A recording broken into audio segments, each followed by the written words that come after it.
I'd just seen Second City, and so in the committee, so I had this idea of putting improvisational comedy with the girls.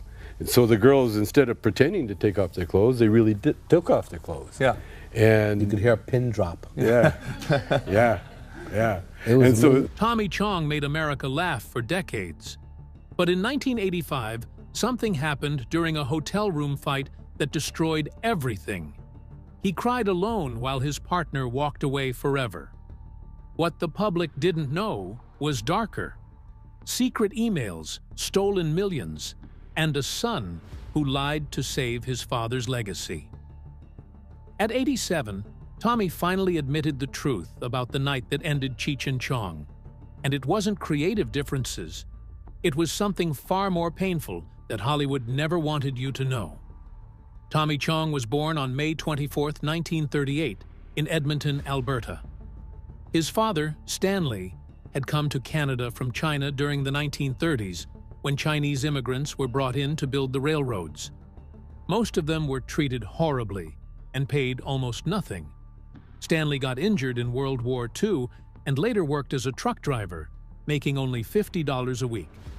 His mother, Lorna Jean Gilchrist, was Scottish-Irish and had been working as a housekeeper since she was just 7. Their life was hard. They didn't have electricity or indoor plumbing. The house cost $500 and stood on a patch of dry land outside Calgary. Stanley called the area Dog Patch. That was the world Tommy was born into: poverty, survival, and being caught between cultures. When Tommy was 3, things got worse. His mother got tuberculosis and had to live in a sanitarium for 5 years. She caught it from her sister, who had caught it from indigenous people who had been exposed to settlers, a cruel chain of infection. His father was away serving in the war. That meant Tommy and his brother were left alone. He was sent to a Salvation Army home for abandoned kids.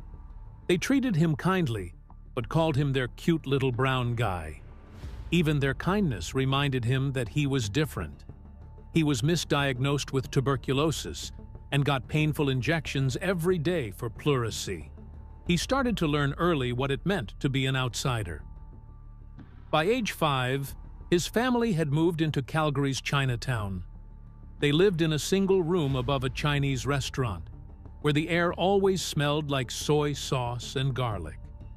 His father struggled to keep jobs because of discrimination. He also had a gambling problem, so they were constantly being evicted.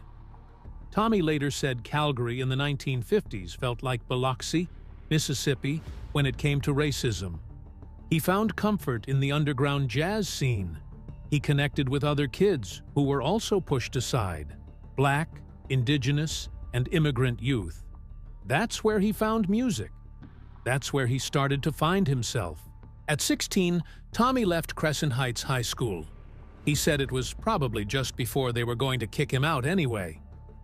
He joined a band called The Shades. The band was mixed race and made up of Black and Asian members.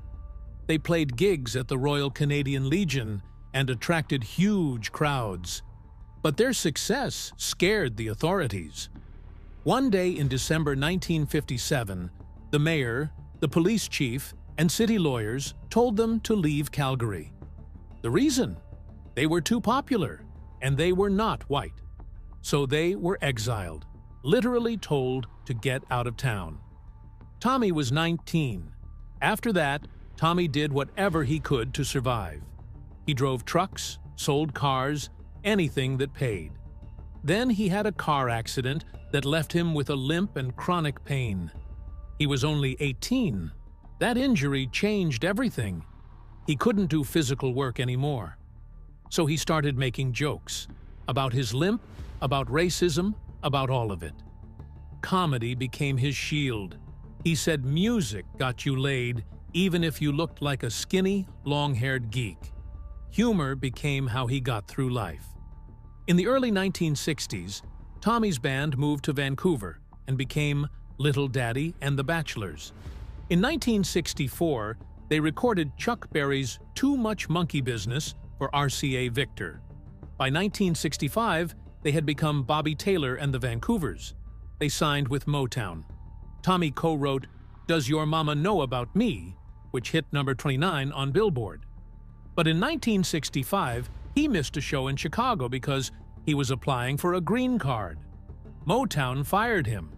He was offered $5,000 to stay gone. Tommy said he wanted to be the next Berry Gordy, not work for one. He and his brother Stan took over a nightclub called the Shanghai Junk in Vancouver's Chinatown. It used to be high class, but they turned it into a counterculture haven. When authorities tried to shut them down for allowing topless dancing, they got clever. They called it a music appreciation society and kept going. In 1967, they hosted a paint and drum show where a dancer's body was covered in glowing paint while the crowd watched in shock. The Vancouver Sun called it outrageous. That nightclub became the place where Tommy's comedy really started to grow. After being kicked out of the band, Tommy worked as the house guitarist at the Shanghai Junk. He played while topless dancers performed. The place was wild. Drug dealers, pimps, artists, everyone mixed together. One night, he got arrested for marijuana possession. That arrest was just the first. Years later, in 2003, the DEA would raid his company during Operation Pipe Dreams. He'd served 9 months in prison for selling bongs online. But back in the 60s, that first arrest started shaping how he saw police, politics, and comedy. In 1969, Tommy created a topless improv group called City Works. Inspired by Chicago's Second City and San Francisco's Committee, they performed wild skits about drug busts and protests. One day, a draft dodger named Cheech Marin walked in. He had come from Los Angeles, avoiding the Vietnam draft. They clicked instantly. Cheech started writing for City Works, then joined the act. One of their first routines was about dogs sniffing each other's butts. It killed. They started appearing on Canadian variety shows, but their sketches about weed and anti-authority themes didn't go over well with TV producers. They got banned from networks, which only pushed them deeper underground.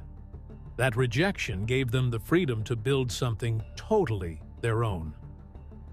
In December 1967, they met again at a wild Vancouver party thrown by a friend named Frank. Cheech was stunned when Tommy pulled out a joint the size of a cigar right in front of everyone. They started writing sketches right there on the couch. They didn't leave for 3 days. That's where the Dave's Not Here sketch was born. In 1968, they took their act to LA's Comedy Store. Their first performance almost got them arrested. Chong played a stoned teenager so well, people thought he had brain damage. Some parents complained, and the club banned them. But their shows kept drawing bigger crowds. In July 1968, a show in Calgary attracted 200 people into a space meant for 50. The fire department shut it down. Local papers called them degenerates, and ticket sales tripled. Their debut album came out in September 1971. It was called Cheech and Chong. It hit number 28 on Billboard, with no radio play. 500,000 copies sold through head shops and word of mouth. The Dave sketch was based on a real stoned guy who once tried ordering Chinese food at a gas station. DEA agents even used the album in training. That's how real it felt. Between 1970 and 1972, they toured college campuses. At Ohio State in 1971, Chong lit oregano on stage pretending it was weed. Campus police stormed the stage. They were arrested and found out later that multiple universities had been recording their shows as evidence. But the arrests only made them more famous. Tickets sold faster after every controversy. They even got death threats and marriage proposals. In January 1972, they signed with Lou Adler, a major music manager. Their second album, Big Bamboo, hit number 5. But in 1974, they learned the truth. They had made $340,000, but Adler and his companies had made $2.8 million from their work. They were being charged for parties they never attended and ads they didn't approve. Chong blamed Marin for trusting the wrong people. That betrayal planted a seed that would later break them apart. In 1977, Cheech and Chong walked into a CBS Records meeting with nothing more than a funny sketch and a wild dream. They acted out their "Dave's not here" routine right there in the room. The executives laughed so hard they couldn't breathe. Right after that, they handed them a check for $1 million. But that was just the beginning of the chaos. When they ran out of money during filming, Lou Adler begged Paramount for $800,000 more. Michael Eisner watched the rough cut and said it was worthless. He shut the door on them. So Adler emptied his own bank account just to finish the movie. He almost went broke trying to get it done. Meanwhile, real marijuana was being smoked on set. Some people got so high they had to get medical help. But later, Chong said most of the time they weren't actually high, which made their acting even more shocking. When Up in Smoke hit theaters in 1978, nobody expected what happened next. It earned over $104 million worldwide, and it had only cost about $2 million to make. They beat out big Hollywood movies with something that looked like a homemade mess. Even Warren Beatty came up to them and said, "You have no idea what you've done." But behind the scenes, it wasn't pretty. Cheech and Chong only got $25,000 each. In today's money, that's about $123,000. The reason? Their lawyer signed a contract that gave them only 10% of the earnings. It was a 90-10 split, and they were on the wrong side. After lawsuits and months of fighting, they finally got $1 million each for their 1980 sequel. But by then, they were still digging themselves out of financial trouble from a movie that made everyone else rich. Things on set weren't calm either. Chong and Lou Adler argued constantly. Chong wanted everything to feel real. He even wanted real marijuana props, which almost got them in trouble with the DEA. He refused to let others direct scenes, and when Adler pushed back, it almost got physical. In editing sessions, they screamed at each other. And then came one of the weirdest secrets of all. The car Chong drives at the beginning? It belonged to Jack Nicholson. Jack watched the movie while recovering from a car accident. He laughed so hard he re-injured his shoulder. Most of the movie was shot in Los Angeles, but they pretended it was Mexico. That raw underground feel? It wasn't planned. It was the only way they could afford to shoot. When the film hit drive-in theaters, something strange happened. People didn't just watch the movie. They brought their own joints and hotboxed the place. Theaters reported giant clouds of smoke rising into the night. It was the first big studio film to celebrate marijuana openly. It sparked a new genre overnight, but not everyone was happy. Australia banned it completely. They said it promoted drugs. That only made people want it more. Bootleg copies started flying across borders. Years later, Mike Judge admitted Beavis and Butthead wouldn't exist without Cheech and Chong. And their marketing strategy? They put comic strips on bus benches. It was low-budget genius, and it changed how indie films were promoted forever. After the movie's success, they started selling everything. Bongs, rolling papers, branded weed gear. It brought in millions more. In 2024, the Library of Congress added Up in Smoke to the National Film Registry, saying it was culturally important. Some of the best parts of the movie weren't even planned. A dog stole Chong's burrito on camera. They just kept rolling and made it part of the scene. The Cheech and Chong brand eventually made over $300 million across 6 movies. But they didn't see most of that money. Studios and shady producers kept slicing off chunks. Even years later, the money battles never stopped. In 1980, they came back with Cheech and Chong's next movie. It made $42 million, but this time, it crossed new lines. It had wild scenes that almost got it banned. One scene with a topless massage parlor had to be edited 3 times to avoid an X rating. Some scenes came straight from real parties Chong had been to. He was directing now, even though he had no training. That led to budget overruns of $2.3 million. But the wild success of the movie laid the groundwork for future comedies like Porky's and Fast Times. Then came Nice Dreams in 1981. It pulled in $38 million, but things got ugly. Chevy Chase was in it, and Chong gave him more screen time after seeing him do cocaine at production meetings. One scene had Chase snorting coke off a pizza. That really happened at a party Chong went to. Maron started feeling left out. He argued with Chong over every scene. Some took 47 takes. Maron's parts kept getting cut. Only 60% of what he filmed made it to the final movie. The tension was building fast. Chase later said the whole movie made him uncomfortable because it was too real. In 1982, they made an album called Get Out of My Room. It flopped hard. Only 180,000 copies sold compared to 2.3 million for their earlier albums. Chong was taking full control now. Recording sessions turned into fights. Marin started secretly auditioning for solo projects. He even filmed a pilot without telling Chong. During one session, he stormed out after Chong forced a 12-minute drug monologue. The title track was Marin's hidden message. He felt pushed out. The album cost $340,000 to make and had none of the spark that made them famous. Then they hit the road. From 1983 to 1984, they sold out 47 cities. They brought in $18.7 million. But after the tour, they found out they'd been robbed. Their managers, including Lou Adler's team, faked expenses and stole about 70% of the profits. They were supposed to earn $6.2 million each. They ended up with $900,000 total.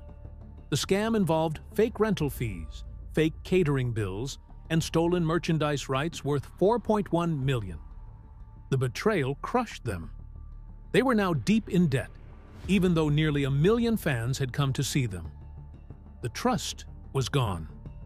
In 1984, they made The Corsican Brothers. It made $8.2 million and was praised for its clever style. They played twin brothers and pulled off some great timing. But behind the scenes, things were falling apart. Chong made every decision alone. He cut Marin out of costume talks, set design, and even changed dialogue without asking. Then he cut a 15-minute scene that showed Marin's dramatic acting. Marin was furious. He told producers he felt like a sidekick in something he helped build. They fought constantly. The movie's success only hid the truth. Their partnership was breaking. In 1985, it finally collapsed. They were working on Get Out of My Room when it all blew up. Chong refused to help with Born in East LA, a parody Marin had written. That song hit number 48 on Billboard. Marin went public and said Chong wanted to do everything himself. By then, they had earned over $160 million in theaters. But now it was over. Marin jumped into acting. Chong tried to hold on, but their era was done. After the split, Chong tried to prove he could succeed alone. In 1984, he released The Corsican Brothers again, but it only made $3.7 million. That was a 91% drop from Nice Dreams. Critics hated it. They said without Marin, Chong's comedy fell flat. In 1988, he pitched a show called The Martinez Family. CBS rejected it. They remade it without him. Chong couldn't break out of the stoner guy image. Marin, meanwhile, starred in real films and even did Disney voice work. Chong was stuck. In 1990, Chong made Far Out Man. He wrote it, directed it, and paid for it. It bombed. He played a hippie searching for his family. Even though Cheech made a cameo, it couldn't save it. Critics called it a mess. He started doing B-movies just to stay afloat. That was the end of Hollywood taking him seriously as a solo creator. By the 1990s, it was obvious. Maron was on Nash Bridges and voicing characters in The Lion King. Chong was doing bit roles and disappearing. Then, in 2003, things got worse. At 6 in the morning, federal agents raided his home. They were part of Operation Pipe Dreams, a $12 million sting. They said his company sold bongs illegally. Undercover agents tricked them into shipping to a fake shop. Out of 55 people arrested, only Chong went to prison. Why? Because prosecutors said his movies made fun of law enforcement. He pled guilty on May 28, 2003, just to protect his wife and son. On September 11th, a judge gave him 9 months in federal prison, a $20,000 fine, and took over $100,000 in assets. They chose 9/11 on purpose, trying to send a message. The government said he made money by glamorizing drugs, and they used his comedy as evidence in court. He went to prison on October 8, 2003. He shared a cell with Jordan Belfort, the real Wolf of Wall Street. Chong wrote his memoir on toilet paper. He described hearing groaning, crying, and weird noises every night. It broke him. He said he lost his faith in America. He came out with PTSD-like symptoms. In 2005, he testified in Congress about the drug war. He joined NORML and became an activist. But conservative politicians attacked him. They called him a criminal. Venues canceled his shows. Studios wouldn't touch him. Even a golf event he planned was blocked by Republicans. His name was poison now. In 2006, a documentary about him came out called A.K.A. Tommy Chong. It showed how badly he was treated. The director revealed that agents had joined his son's company just to frame them. The DVD was so powerful that the government raided the distributor in 2008 to try and suppress it. In June 2012, Tommy Chong was 74 years old when he got a call that stopped him cold. It was stage 1 prostate cancer. But instead of choosing the usual treatments, he said no to chemo. He started using hemp oil every night, hoping it would fight the disease without making him feel sick all day. His PSA levels had been dangerously high since back in 2003 when he spent time in a California prison for selling drug paraphernalia. That was nearly 8 years before his diagnosis. A doctor in Victoria, Canada, gave him a strict diet and supplements that cost $25,000 if bought from Mexico. 1 year later, in May 2013, his PSA dropped so fast that he called himself cancer-free. He thanked what he called the magic plant and credited his healing sessions with Adam McLeod in Burnaby. The story sounded almost impossible, but he believed it with everything he had. Then, in June 2015, just as he was feeling proud of beating prostate cancer, something worse hit him. He was 77 and found out he had rectal cancer. This time it was a big tumor, and there was no way around it. He needed surgery, radiation, and what came next shook him more than anything before. He had to wear a permanent colostomy bag. At first he joked about it online, calling it a pain in the butt. But the reality was darker. His body was weak, his plumbing had changed completely, and the nerve pain was so bad that even changing bandages became torture without cannabis. He couldn't eat properly, lost weight, and fell into deep depression. He needed help dressing. He couldn't be alone. His wife Shelby took care of him every single day, cleaning the bag, giving him meds, and sitting by his side when he could barely move. Even with all the jokes, even with the fame, he was just a man trying to survive. After the second cancer hit, he went all in on cannabis. He told reporters he was smoking more than ever before. Morning, night, any time the pain got too strong or his appetite vanished. He said the weed brought his taste buds back to life. But not everyone agreed with him. A doctor from Thomas Jefferson University said Chong was being reckless by telling early-stage patients to skip traditional medicine. But Chong didn't care. He went on CNN and said it plainly. Cannabis is a cure. He had been taking radiation and chemo pills too. But to him, marijuana was what got him through the worst of it. He even made a podcast with his son to document the whole battle, so everyone could hear what he was going through. Through it all, his family became everything. His daughter, Ray Dawn, kept working as an actress and helped cover the growing medical bills. His nephew, a young medical student, introduced him to the doctor in Victoria, who changed his life. His 6 children checked in constantly. He admitted publicly that cancer stripped him of the idea that he was invincible. He even quit smoking briefly in 2016 because his body couldn't handle the stress. The once funny man who made the world laugh needed help getting out of bed. Every chemo session and radiation round left him drained, but it also brought his family closer than ever. He said he never felt so loved. By 2017, Tommy Chong came back stronger. He said the cancer was gone. He didn't hide the scars. He talked about the colostomy bag on stage and even joked about it. The audience laughed, but underneath, they felt the weight of his pain. That same year, he jumped back into acting with Cheech for their animated movie. Then in 2022, at age 84, he appeared in Netflix's That 90s Show. In interviews with UCLA Health, he said he saw the bag as a blessing now. He could change it quickly, and he didn't have to spend long minutes on the toilet anymore. He said 7 decades of bodybuilding and dancing helped him heal fast. He believed comedy was truth, and if he could laugh about his darkest days, others could too. But there was a twist behind the scenes.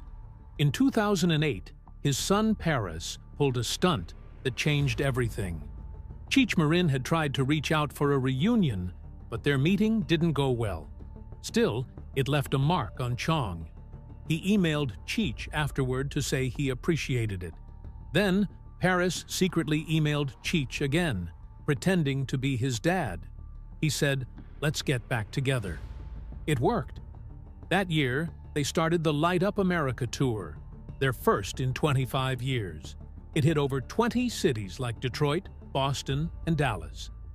Tickets sold for $49 to $65, and fans couldn't believe they were seeing Cheech and Chong again. Even after decades apart, the chemistry was still there. In 2025, a brutal documentary came out. Cheech and Chong's last movie didn't hold anything back. Cheech said Tommy had a big ego. Tommy said he made Cheech the star on purpose, even though he directed 4 of their films. They sat in a car together during the film, bringing up arguments from the 1980s. The real cause of their split was laid bare. Cheech didn't like that Tommy, being 8 years older, always took charge. Tommy said Cheech was like a brother he couldn't divorce. Their fights, their love, their anger, it all mixed together into something only they could understand. Their reach didn't stop with old fans. In 2008, their South Park appearance in Cherokee Hair Tampons introduced them to a new generation. They were called the Godfathers of Weed Comedy. Their first hit, Up in Smoke, made over $100 million on a budget of just $1.5 million. Movies like Pineapple Express, Half-Baked, and others owed their existence to Cheech and Chong. They even hosted WWE Raw in 2010 and appeared on The Simpsons in 2011. Tommy danced on national TV at age 76. They were everywhere. Now in 2025, Tommy Chong is 87. He's still touring with Cheech. He's also leading a cannabis empire worth over $100 million. They've got 9 dispensaries in states like Maine and Massachusetts, pulling in $34 million a year through licensing. Over 1,000 shops across 19 states sell their brand. He calls marijuana a gift from God. After serving 9 months in prison in 2003 for selling glass pipes, he made it his mission to legalize the plant. He said all marijuana is medical. He doesn't want anyone else to suffer in silence. His comedy survived everything: jail, cancer, business betrayal. His Walk of Fame star from 2000 now shines even brighter. 6 of their hemp shops are in Texas. They're able to sell there legally under the 2018 Farm Bill. Tommy said the only reason he's alive is because he laughed through it all. On CNN, he once said, "Legalizing marijuana means more to me than just smoking without getting arrested." Back in 1985, things fell apart during the making of The Corsican Brothers. Creative tension reached the breaking point. Cheech told Tommy he was leaving. Tommy said he cried in a Hollywood hotel room, feeling completely abandoned. Cheech moved on to solo work. Tommy was left holding memories. They had just released an album called Get Out of My Room. That was the end, at least for a while. Money should have been their win, but it wasn't. Their first film made $104 million. They only got $25,000 each. Their deal was 90-10 in favor of the studio. They toured constantly, but stayed broke. In 2025, Tommy says he lost millions because of crooked managers. His advice is simple: get your own lawyer, or you'll be famous and broke. Tommy knows time is running out. He says cannabis helped, but luck won't save everyone. He tells fans to get checked early because cancer doesn't care who you are. He jokes about weed keeping him young, but he's honest now. Twice he almost died. He doesn't want anyone else to gamble like he did. Looking back, prison changed him too. In 2003, the U.S. government spent $12 million on Operation Pipe Dreams. 55 people were charged. Tommy got the harshest sentence. Why? Because of his movies. They said he made cops look silly. They even worked undercover in his company's warehouse to set him up. After 9 months in jail, he came out angry. He started fighting back harder. He called the drug war racist, anti-black, anti-Chinese, anti-brown. He said it was never about justice. It was about power.